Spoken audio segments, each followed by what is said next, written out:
So what I'm going to do is just illustrate, if I can, just a few examples over the last 5 to 6 years of different aspects, different lenses of safe uncertainty and how potentially some of these played out.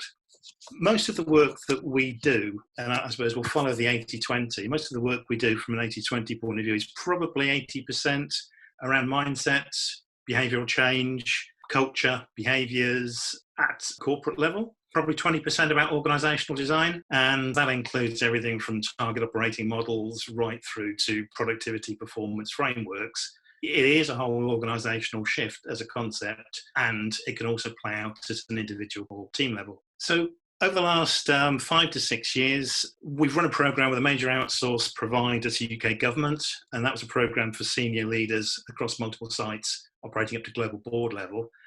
And that was through the lens of conscious leadership, a lot of the elements about self-awareness, mindfulness, and in particular, we're using a lot of work around those familiar with the leadership circle tools. Fairly recently, IT consultancy business, operating space, defence, and criminal justice. Major transition, small organisation, 2 sites in the UK, just been bought by a global payer of 70,000. And so there was a real fear of how I will fit into this new culture. And so we did work around the uncertainty. It's the uncertainty for keeping business as usual going whilst waiting for the merger to go through. But it was also the question really, which is, don't really understand how I add value in this new environment. So Jan and I did a lot of one-to-one coaching just about one of the individuals designed the Mars lander. And it was a question, which is, well, how does that add value in a global multi-site organisation? So there's a question really of the engagement with individual psychological safety right through to engendering project teams, engineers, and technologists.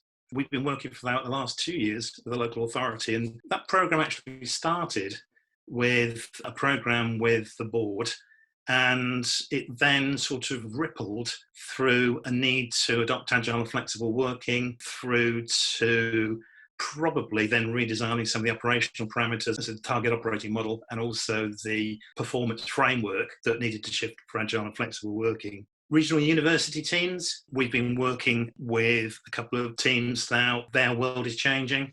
International students, potentially the changes. It was already looking difficult with Brexit, and now we've got another uncertainty level with COVID. And also the shift towards a commercial framework. Organisations now need to become more commercial in higher education.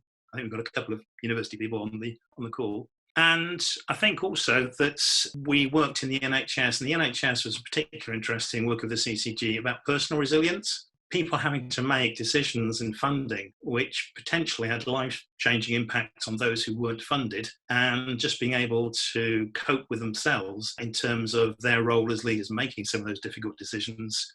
And just last but not least, regional police force undergoing merger, probably one of the key themes for this, and it's emergent. We've tended to work for the last 4 or 5 years in high risk, high scrutiny, high regulated environments where there is probably a physical safety aspect as well as a psychological safety. And so it's interesting to take some of the learns from those organisations, because potentially some of the risks, and I'm just looking at a few of the comments about the element of fear, are becoming very, very real for us in the current environment.